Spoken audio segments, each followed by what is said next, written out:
The CBS Radio Mystery Theater presents...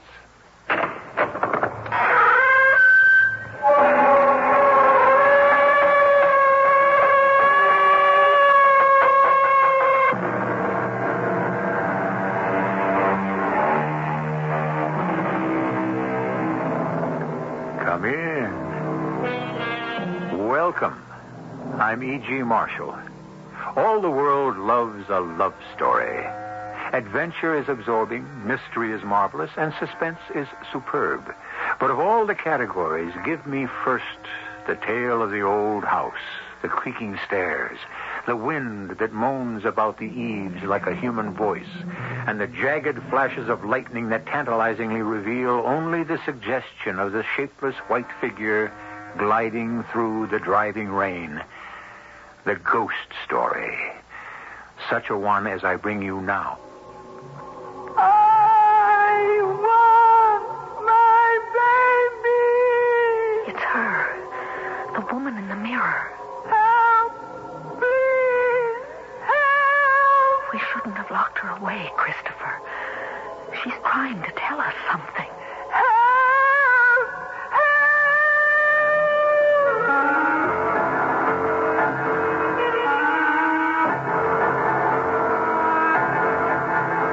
Our mystery drama, Legacy of Guilt, was written especially for the Mystery Theater by Ian Martin and stars Roberta Maxwell. I'll be back shortly with Act One.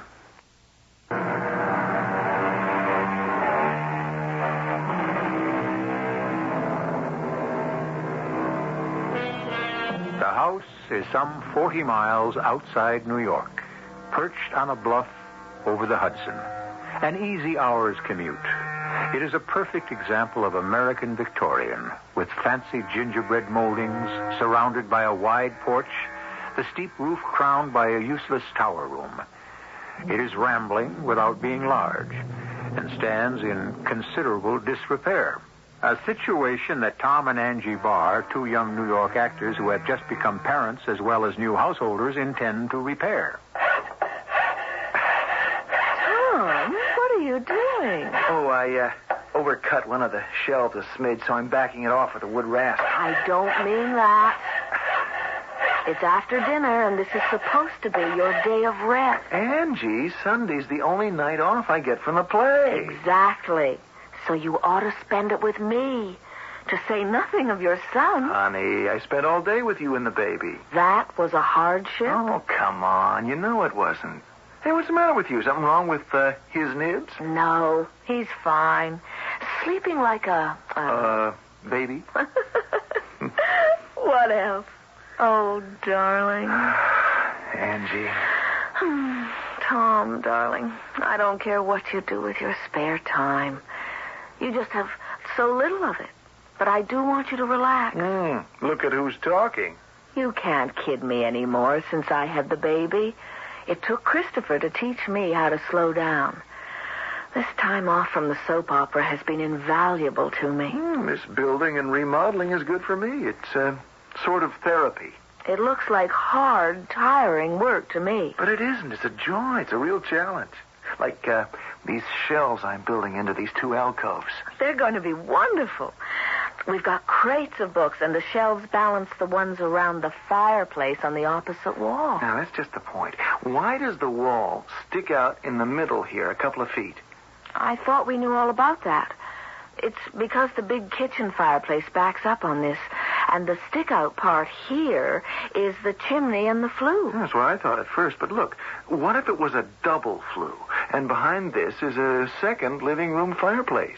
So? What if it is? Angie, can't you see? If the living room here had opposing fireplaces, how it'd make the room stunning instead of just plain marvelous. I see what you mean. But wouldn't it be a terrible amount of work? I'm not suggesting we start tonight. Good, because I want you to come up to the attic with me. I've been finding all sorts of interesting stuff up there. Like what? Something that would please me and make me happy if it could be salvaged. An old mirror and vanity. I thought they might be just right in the bedroom. If there's anything connected with the bedroom I haven't provided so far, by all means. You idiot. Come on, darling. Let's have a look at your vanity in the attic.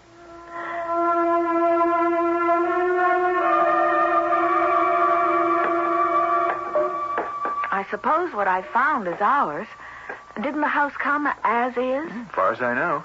Well, it isn't all that great. I'll show you. See, there's a light somewhere. It's overhead, right in the middle. Half a sec. There. Oh, gesundheit. Boy, there's enough dust.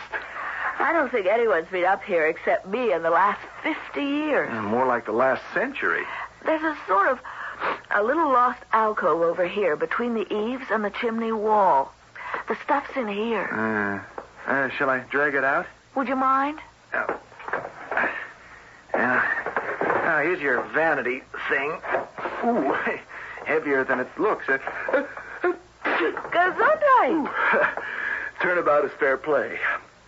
Still, maybe some tortured spirit from the past is trying to tell us something. What? Amidst the dust of ages, from out the grave I cry, open not the pages, let sleeping vanities lie. What's that from? Made it up myself. Okay, I lugged out your dressing table. Does it still grab you? You know what it is? That's mahogany inlaid with rosewood. And look at that marvelous 3/4 length oval mirror. What about the rest of the junk in here? I don't think it's anything we'd want. Except maybe the trunk. What's in there? I don't know. I didn't know if I should open it. Or could. Oh, let's have a look. Oh, my.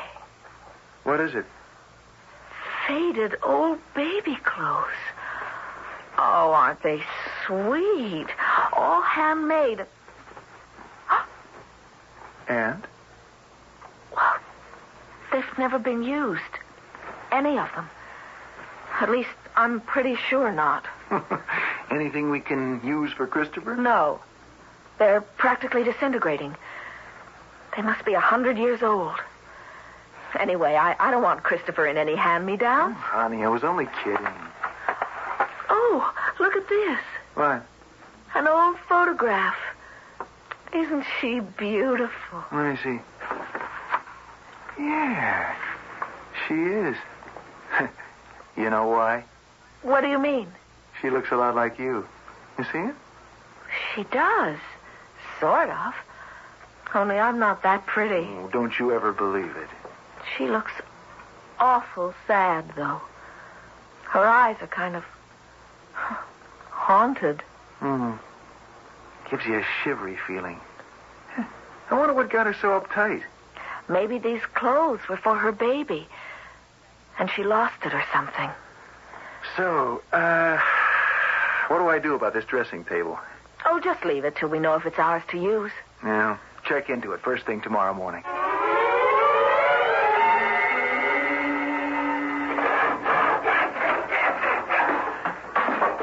What a racket.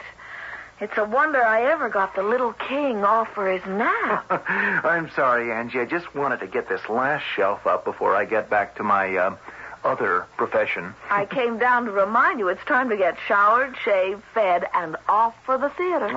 Okay. Now, just one last thing before I go. What? Stand back. I can't resist this. Are you crazy? What are you doing? Just proving I'm right. There. You see, there is a fireplace behind here. Okay, you convinced me. But did you have to make all this mess? I just had to convince myself. Leaving me to clean up. And I'll do it. You haven't time. Oh, darling, I'm sorry. Don't be. I'd work my fingers to the bone for this house. I love it. Are you sure? You know, it's going to be a tough commute once you're back on the TV series again. You working days, me nights at the theater. We'll be lucky to meet each other coming and going. It won't always be like that. And it's worth it. This is all I ever wanted. Oh, by the way, who was on the phone? Huh? That was Marge from Copley Realty. She got in touch with Mr. Keever. Who? McChesney Keever, the old boy who owned this house before we bought it. Says he doesn't know anything about the things we found in the attic, and we're welcome to him. That's wonderful. Now, you want to lug your famous vanity down to the bedroom before I go clean up? Doesn't it look magnificent? There's no question it's a handsome piece of furniture in its way. I know it's old-fashioned and Victorian, Tom, but that's its charm. It fits the room. It just sits there by the wall as though it belonged there. If you like it, I like it. And I really do, anyway. It's an unexpected bonanza. Hey, I can't hang around here admiring it. I'm going to miss half hour tonight. Go on and have your shower. What are you going to do? Oh, just take a sponge and clean up the mirror a bit. Why don't you do it tomorrow instead? You look tired. Oh, I have it away. Don't know what it is. Although your son and heir did keep me up quite a bit last night. Well, maybe he's having a tooth? Oh, at 4.5 weeks? Idiot. Go shave. Okay. Okay, old mirror. Let's see what a little elbow grease and soap can do. Come on. You've got to do better than that. It's like looking at someone underwater. Come clean. That's better.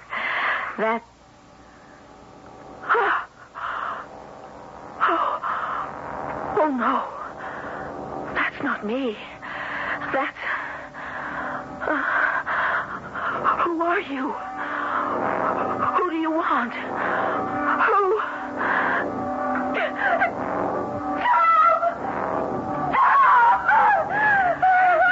Angie, what's wrong? Look. Where? In the mirror. What?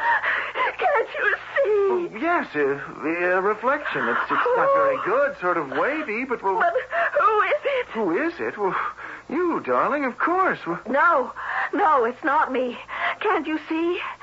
It's her. Her? Who's her? The girl in the old faded photograph. The one in the trunk. What's the matter with you? Can't you recognize her? Angie, here. Now, come away from that for a minute. No, I can't. Don't you see? She's trying to say something to me. Lie down for a while. Here, let me hold you. Don't make me leave here. She's counting on me. Just rest for a moment. You've got nothing to worry about. All right. If you'll just do one thing. What? Look in the mirror again. What? Well, sure. If it'll make you feel better. What do you see? Well, nothing but my own reflection, half shaved, with soap sticking to my face. I don't believe you. Let me look. All right. What do you see? Angie, what do you see? Nothing. But my own reflection. But a moment ago, Oh, Tom, what's the matter with me? Am I going out of my mind?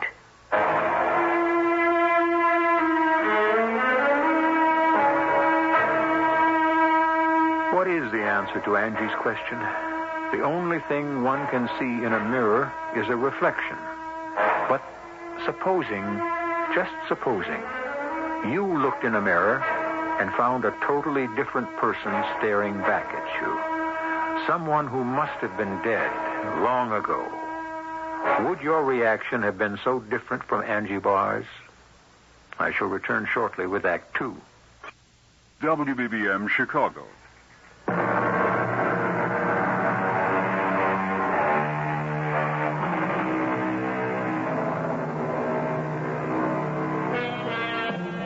In the quiet bedroom, Tom sits holding Angie's hand.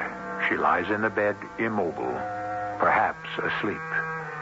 Tom's eyes are gloomy and brooding, his gaze fixed on the mirror on the vanity, his brow crinkled with concern.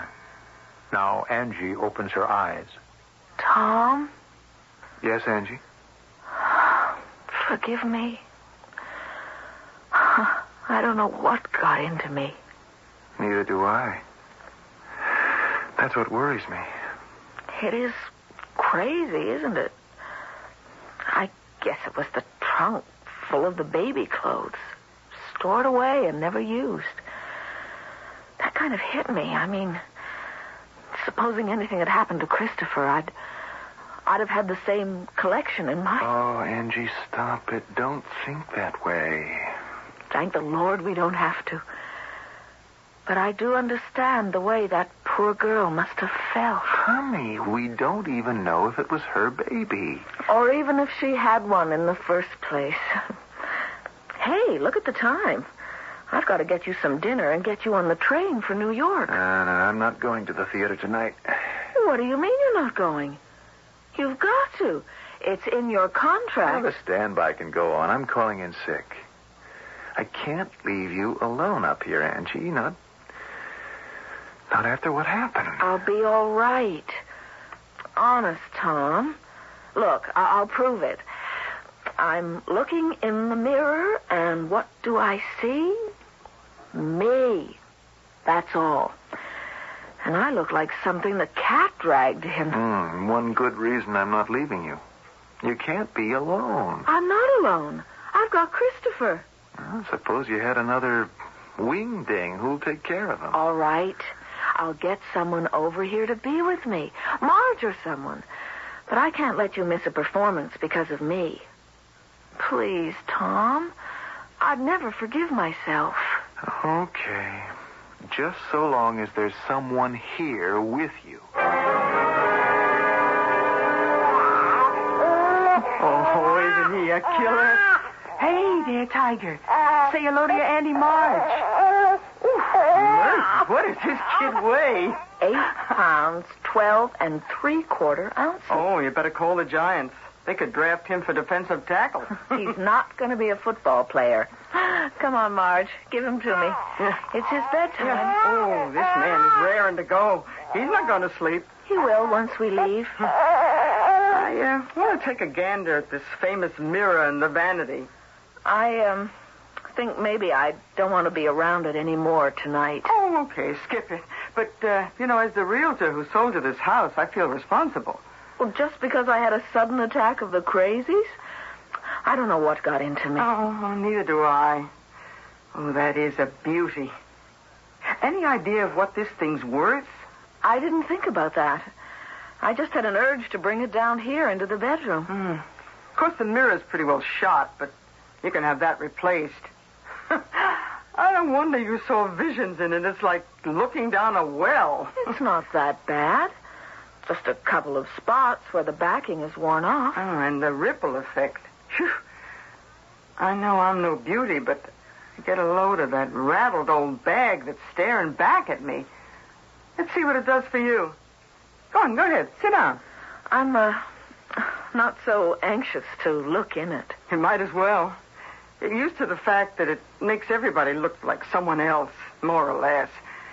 That isn't a pretty one. my face I'm looking at. Just as good as you are. What's she trying to say to me? And that it wouldn't. Why does she reach out her arm? Angie? Angie, what happened to you? Where'd you go?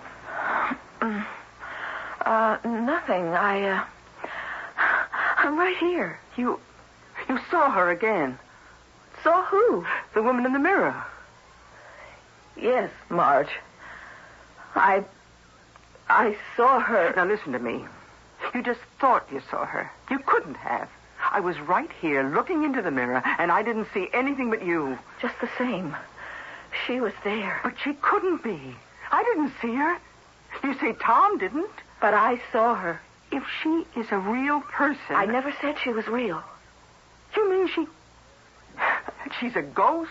Oh, come off it, Angie. There's no such thing. If there isn't, it means I'm hallucinating. Either there's a ghost that lives in that mirror and is trying to tell me something, or I'm just plain crazy. Oh, of course you aren't. But maybe, well, you know, having the kid, moving, worried about your career, you just got nervous. I wish there was some way I could help, but you've got to see your doctor for this, Angie. I have an appointment with him tomorrow. Good. I wish there was something I could do. You can help me, Marge. How? You sold us this house. Well, if I'd had any idea that... I'm not blaming you. I just want to... Do you think you could arrange for me to meet the old gentleman who owned it? Oh, honey, I never even met him myself. It was all done through lawyers. Can I meet the lawyer so I can get around to seeing him? Well, what do you want to see him for? I want to ask him about this vanity and the mirror and a trunk with some baby clothes and who it is in the picture I have.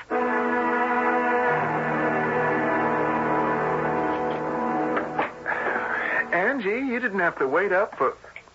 Oh, well, I'm sorry, Marge. I saw the light here in the living room. I thought it was Angie. Oh, she just went upstairs a minute. Your son and heir was kicking up a storm. Well, I didn't mean for you to stay so late with Angie. Oh, I would not have left that beautiful wife of yours for anything till you got home. Why? Did something happen? Oh, it sure did. She thought she saw something in that mirror again. How do you know? Well, I was in the room as she was putting Chris down for the night, and like a fool, I wanted to have a close look at the piece of furniture. I said something about the mirror being so decrepit. Anyone would look a fright in it. But you know me, that wasn't enough hangnail psychology. I conned her into sitting down and looking at herself in it, just to show it was a plain, ordinary mirror. And before you know it, she was off on some kind of a trip. You said she saw something in it? Yeah, the same woman. Tom, you got to make sure that girl of yours gets to the doctor. She has an appointment with him in the morning. I was going to babysit while she went. No, look, I'll be glad to babysit for you, Tom. You just make sure she tells the doctor about this fantasy of hers or whatever it is.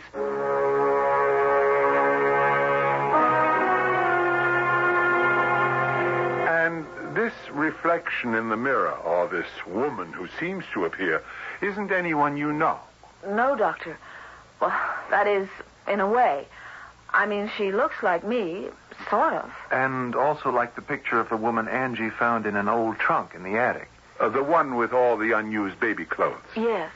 What do you think it could be, Doctor? Well, instead of that, let me tell you what I think it isn't. What's that? You're a relatively new patient for me, Mrs. Barr, but all the records I've received on you from Dr. Frazier, they indicate that you're a healthy, well-balanced young woman. But you are an actress, and you have just had a baby. I don't see what that's got to do with it. I think I do. This mysterious visitor has appeared twice. Once right after you'd found the old trunk full of baby clothes and the picture of a woman who, I must say, does look remarkably like you. Very beautiful woman, I might add. Has to be if she looks like Angie. I agree. Now, Mrs. Barr, you say yourself that you immediately leaped to the conclusion that the woman in the picture was a mother who'd lost her baby. Doesn't it seem logical? It could also be logical that this was a woman who couldn't have the baby she wanted, or who had lost her husband before she could, or who lost her life before she could give birth, or... Well, there are many possibilities. The only important thing is that, as an actress, you were sensitive enough to fantasize immediately. You dreamed you saw her. You said you were tired and sleepy at the time. I wasn't tired when I saw her the second time. But you just put your baby to sleep. And unconsciously, this woman was again strongly in the back of your mind. Well, I'm not going to speculate anymore. All I can tell you is that, in my opinion, you're in the pink of good health. And I'd make one simple recommendation. What's that, Doctor? Get rid of the old vanity, Mr. Barr. And with that, I'm sure you'll get rid of your wife's hallucinations also.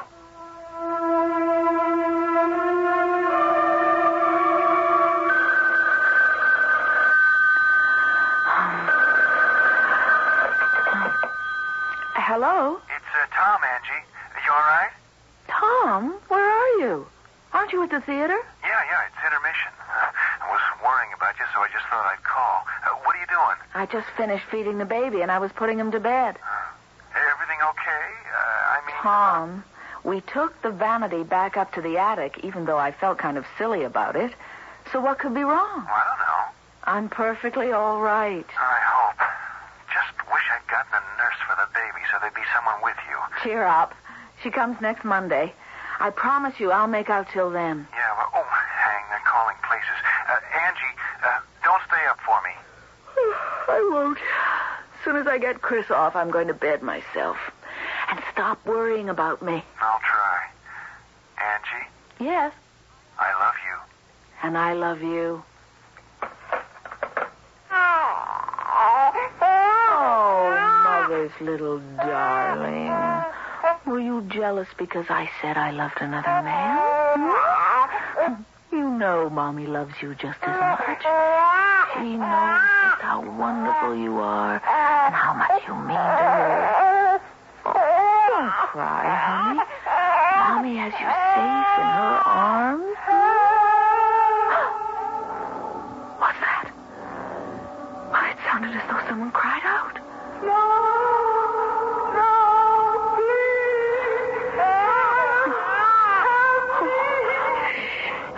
Shush, darling.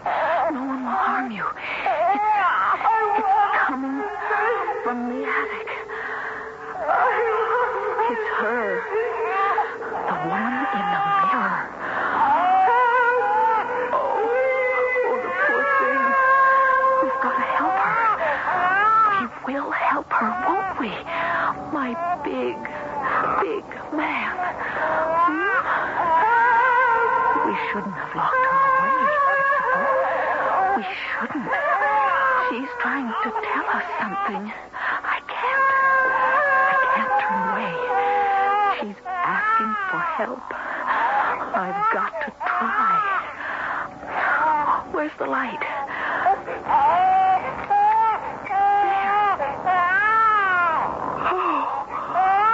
Oh, you can see her in the mirror. Her back is turned. She's searching for... Wait. She turned around. Oh, no! No! You can't have him! You can't have my baby!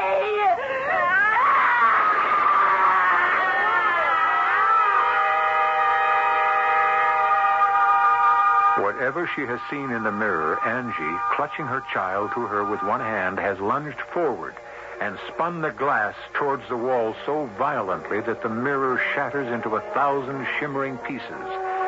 Like a wild animal, Angie rushes headlong down the stairs from the attic to lock herself and her baby in her bedroom. I shall return shortly with Act 3.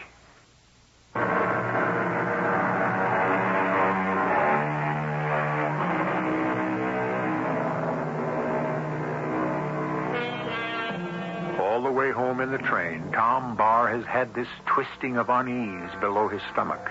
Most of us have felt this premonition at one time or another about someone we love, this kinetic feeling that can only be explained by ESP or simple hunch. From the train, he has hurried to his car, driven to the house recklessly, calmed at the last moment by its quiet exterior as he turns into the drive, with only one light shining from the bedroom. Reassured, he parks the car and walks upstairs to the bedroom door. Oh, Tom, I'm so glad to see you home, darling. Oh, it's all right, Angie. Hey, you're trembling all over. What is it? Oh, it's my fault. What? What is? It happened just after you called me. I just hung up when... Okay, darling. Oh, Tom, I'm so sorry. I didn't want this to happen. What to happen? After I hung up, I went to talk to Christopher a moment. And suddenly I heard someone, kind of far off, calling for help.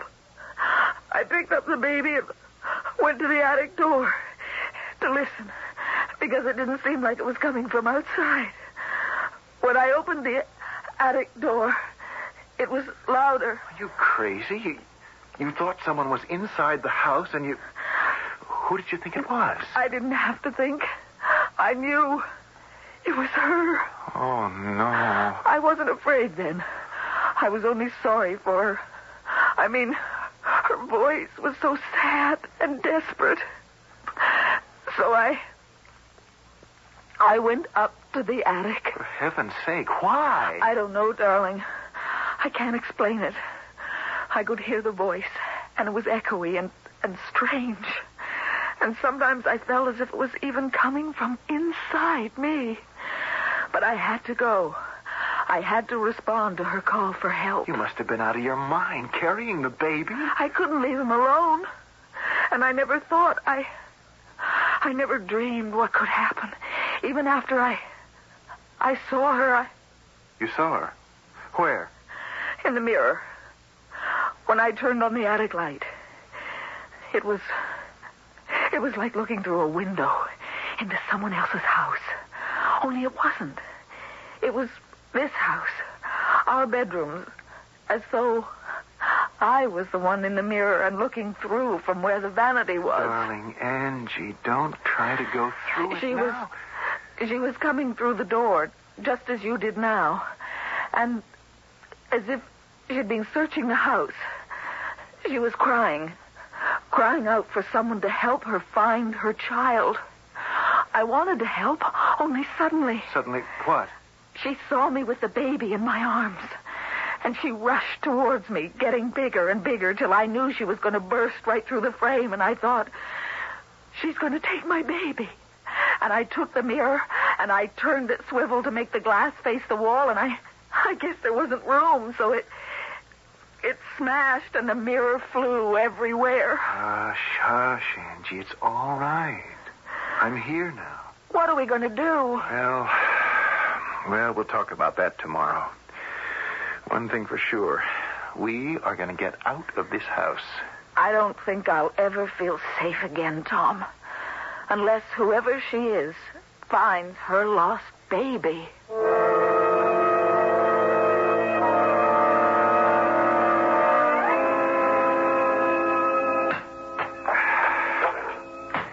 Tom? Oh, Angie. What are you doing? Oh, indulging in some emotional therapy, I guess. Anyway, since we'll have to sell a house, I've got to fix up this wall I broke through to the fireplace. I don't want to move, Tom. This is our house. Why should we be chased out of it? Well, I should think you could answer that easier than me, Angie. I can't help what I saw last night. What I heard. I didn't say you could. I'm not going to be driven out of my house. I won't let it happen. This is a problem that's got to be solved right here. Oh, by the way, Marge called. What does she want? Oh, something about McChesney Keever. You know, the old boy who owned the house before we bought it. She said he was anxious to talk to us. Well, to you. Did you ask her to contact him? Yes, I did. Why? Because he's my only hope to establish that there really is a ghost in this house, and perhaps give us a clue how she can be exorcised.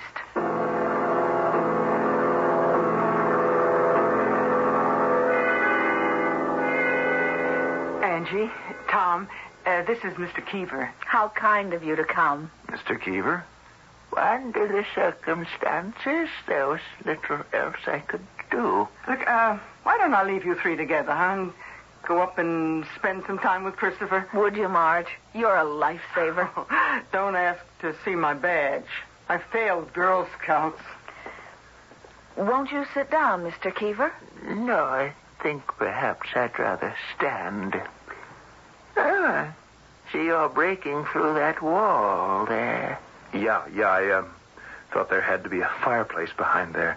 Oh, no, please don't apologize.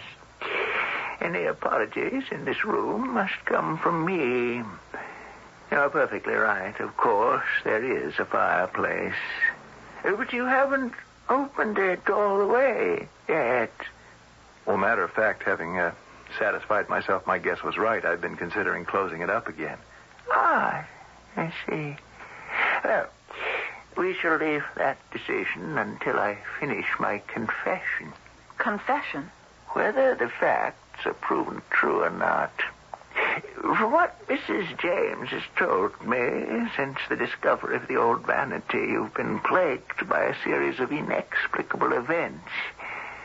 I'm ashamed to say I realize that I have visited upon you a legacy of guilt. I do wish you would sit down, Mr. Keever. In due time, my dear. I'll try to make this as brief as possible. It's painful to me. My father was H. Haverford Keever, a moving spirit in these parts. I was born, I always thought, in this house in 1895. I'm 84. Can I get you something to drink, sir? Some tea, some water? No. Let me finish. My father was something of a philanderer. Dear me, that sounds impossibly old-fashioned. But all those years ago, it was neither simple nor funny. Fortunately, he was rich. So, having got a certain young woman in trouble, when it became no longer possible to conceal her problem, he arranged to have her, what shall I say, domiciled nearby in his summer house. This house. That was the lovely young woman in the picture I found? By no means. That picture was of the woman I grew up believing was my mother. But she wasn't? Bear with me. Alexandra, for that was my father's wife's name, was pregnant at the same time as my father's mistress. But when the moment came for both of them to deliver, the mistress delivered first, the wife second, with only one difference.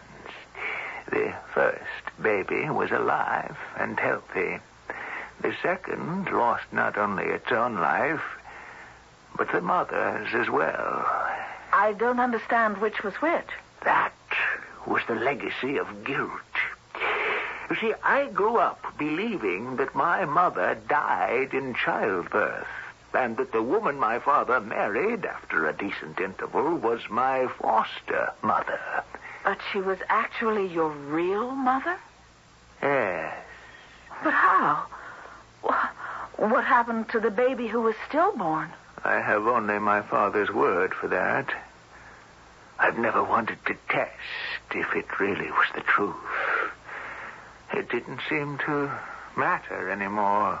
What do you mean, your father's word? After his death, when the estate was finally settled, I was handed a letter that my father had left for me. I destroyed it after I read it, but I remember very clearly how it began. My dear and only son, I have lived with a lie all my life. And even now, confession comes hard to me. I bear a terrible guilt that I was responsible for destroying your relationship with your mother. There is no way I can make amends. This is only a selfish attempt to clear my own soul. I don't understand. I grew up believing that I had been responsible for my mother's death. And I resented my father's wife for pretending to be my mother, not knowing that she really was. Do you understand now? You were substituted for the child that died. Correct. But what happened to the dead baby? It was too late for it to become a matter of record. It had to be disposed of. How? I must admit that after reading my father's letter, I put it out of my mind. You see, it didn't matter anymore. I wasn't even sure if I believed any of it. Of course, there was always an easy way to prove it. But somehow it didn't seem worth the effort. What was it, sir? Life is so frequently more bizarre and unreal than any story. You see, there's a problem in opposing fireplaces. If one flue draws better than the other, a room can quickly be filled by smoke. At the time I was born, my father was in the process of walling up one of the fireplaces in this room. There was a small and tiny corpse to be disposed of. Where better than a hearth that was about to cease to exist also? Oh, murder. No.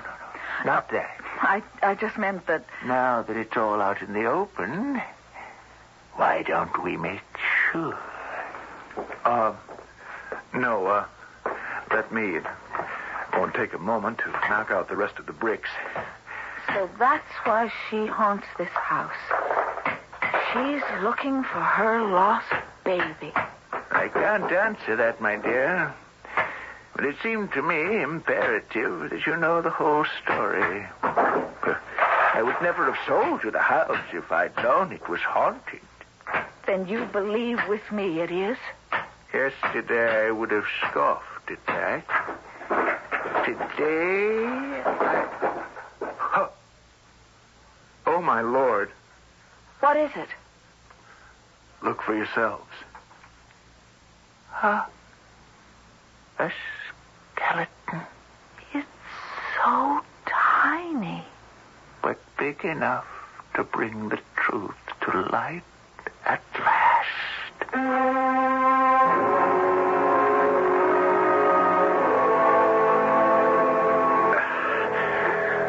Okay? I have it. Put it down. All right. Now, you drop your end first. That's it. There. Back where it belongs. Oh, I don't know how you talk me into these things. Why would you want the vanity back down here? I just said it. Because it's where it belongs. Without a mirror? We'll replace that. Oh, that poor old man. Huh? Mr. Keever. Oh, yeah. I'll never forget his face when he went to touch that little skeleton, and it just powdered to dust. It was almost as if his whole life ended in that moment. Hey, Angie, what are you doing? Looking in the one piece of the old mirror that's left. You know what it really shows? What? Me, happy, fulfilled, with my own baby to hold in my arms any time I reach for him. Just as that poor ghost I saw, or dreamed I saw, has hers to comfort her in eternity. We can forget the past. All we have to look forward to is what life is all about. The future.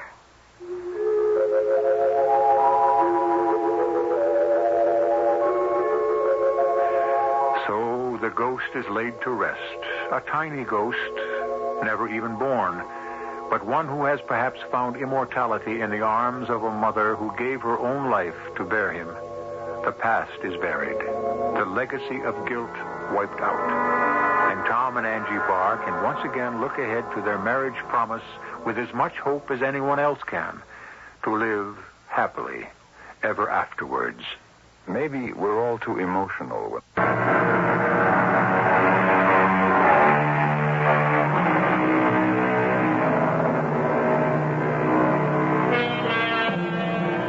We didn't have any flashes of lightning or driving rain, but it was a ghost story all the same. A true ghost story.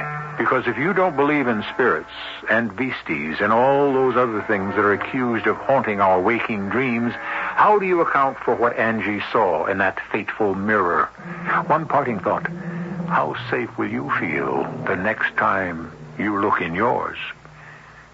Our cast included Roberta Maxwell, Russell Horton, and Bryna Rayburn. The entire production was under the direction of Hyman Brown. And now, a preview of our next tale. She thinks that you are her son, and if she thought otherwise, there is no telling how she would react. You will come home with me now, and we will all have dinner, and tonight, when Dorothy has gone to bed and is asleep, You and I will discuss a few matters. Such as? Such as what you have done with my real son, Robert. Is that a simple request, Professor Melville, or an order? Perhaps this will persuade you. Mr. Melville, put that revolver back in your pocket. You can't kill me. A bullet has no effect on this body whatsoever. You cannot threaten me with death. I do not die. I'll return with you to your house, and as you say, later tonight, we shall have a little talk. This is E.G. Marshall inviting you to return to our Mystery Theater for another adventure in the macabre. Until next time, pleasant dreams.